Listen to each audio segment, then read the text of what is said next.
Hey y'all, so happy Sunday. It is April 26th, and I just thought I would pop on here to share some reflections on this Sunday afternoon. As you know, we are past the Sunday of Easter where we celebrate the risen Lord, but we are still in the season of Easter, the season where we hear stories where people are encountering Jesus after he has risen from the tomb. So today we will hear one of those stories where people are walking on the road to Emmaus and a stranger comes and joins them on their journey. And once they have eaten with that stranger, they hear and learn who that stranger is. So as we gather to worship and to spend some time in scripture and with one another, I invite you as we light our candle, take a deep breath, put your hand on your heart.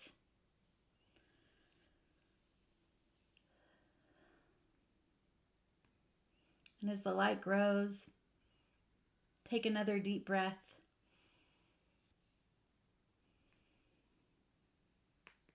And ground yourself in God's presence and God's love with us this day and always.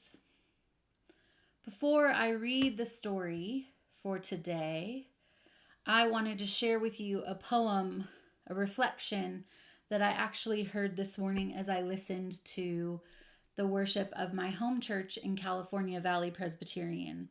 So listen for a reflection on this scripture. The road was sandy. Our feet were tired. We talked about many things. We just wanted everything to be back to the way that it was. We missed Jesus. We were scared. We hoped it was true, but we did not know what to believe.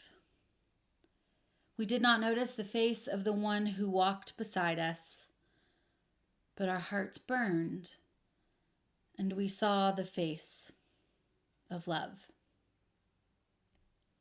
If you have a Bible, I would invite you to read along.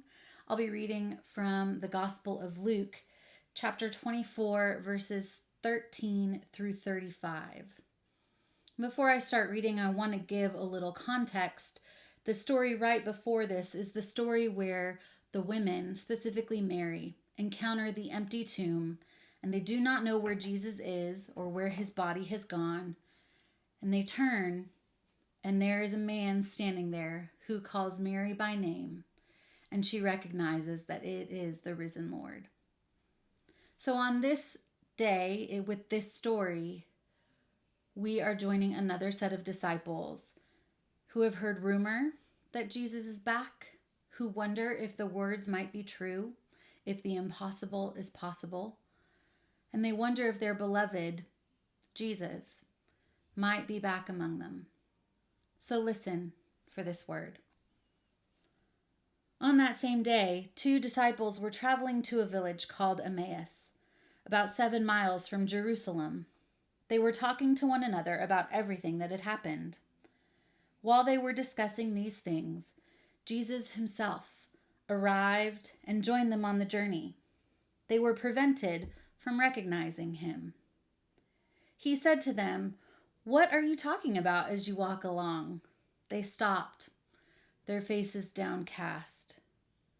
The one named Cleopas replied, "Are you the only visitor to Jerusalem who is unaware of the things that have taken place over the last few days?" Jesus said to them, "What things?" They said to him, "The things about Jesus of Nazareth. Because of his powerful deeds and words, he was recognized by God and all the people as a prophet. But our chief priests and our leaders handed him over to be sentenced to death, and they crucified him. We had hoped that he was the one who would redeem Israel. All these things happened 3 days ago. But there's more. Some women from the tomb and from our group left us stunned. They came to us saying that they had gone to his tomb early in the morning, but did not find his body. They said they had even seen a vision of angels who told him that he was alive.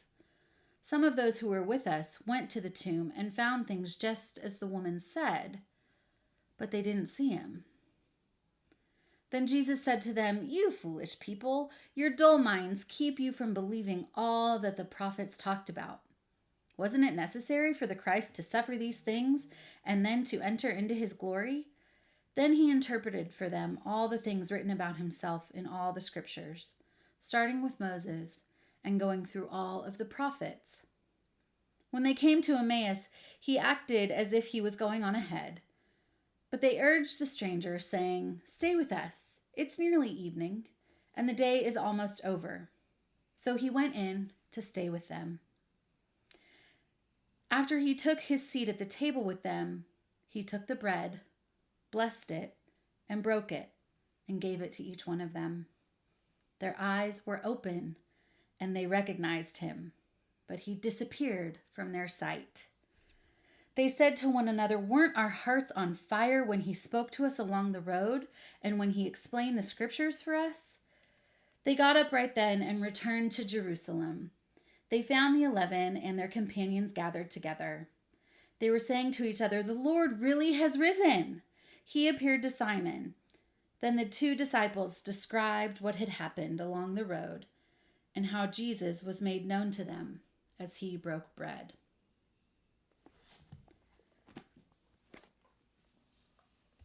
I love this story because I think, especially in this time where everything looks different and so many of us wish for things to go back to the way that they were, this story is just a wonderful reminder that God is with us. I love this story because God, Jesus, is present with the disciples and they don't even know it.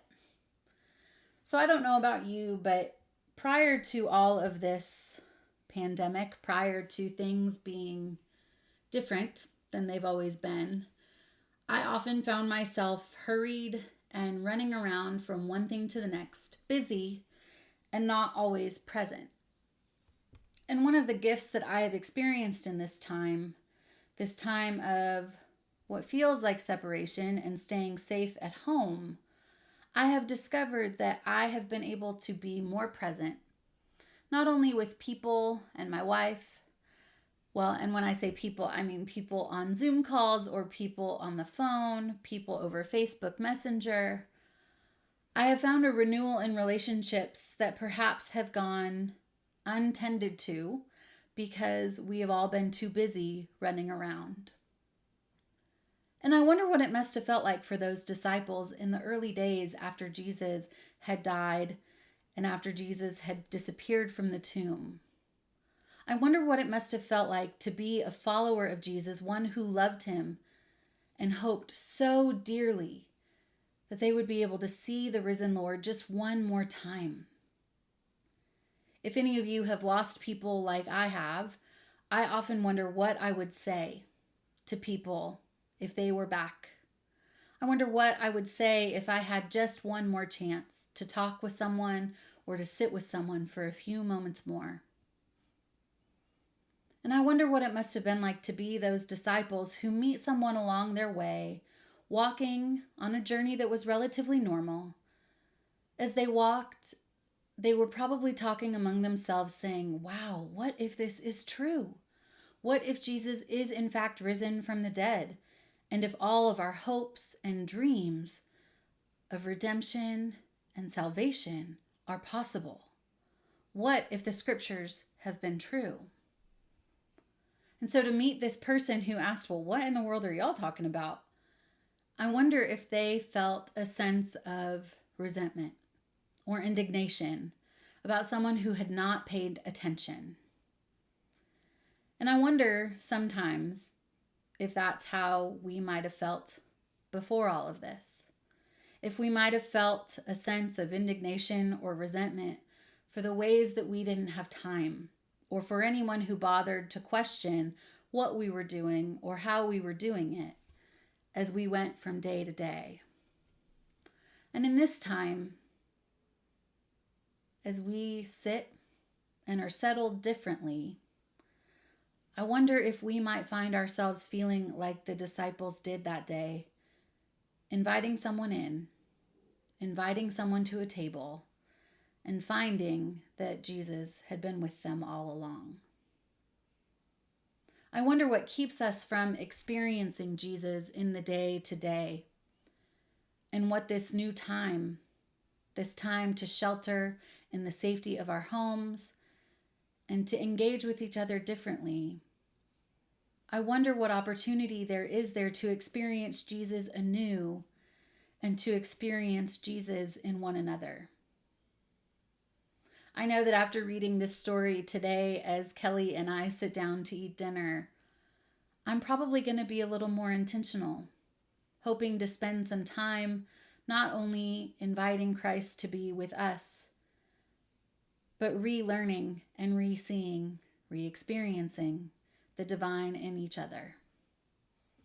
So in this time, as we gather around tables in our homes and await the day when things will go back to a new normal, and await the day when we can be gathered around tables together, let us remember that at whatever table we are at, wherever it is, Jesus is with us in all ways and always.